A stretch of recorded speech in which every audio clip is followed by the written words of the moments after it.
మేము చేసుకోలేదు, అందుకే ఇప్పుడు చేసుకుంటున్నాం. చాలా బాగా పాడారు. సరే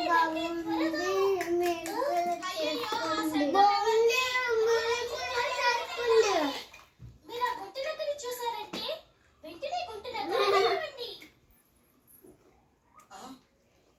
మీరు ఆ గుంట నక్కని చూసారా?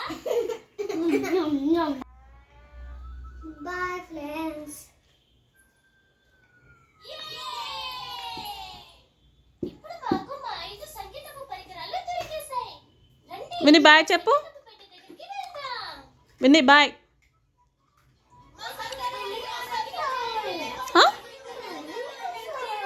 ఇంకొకసారి అనాలా?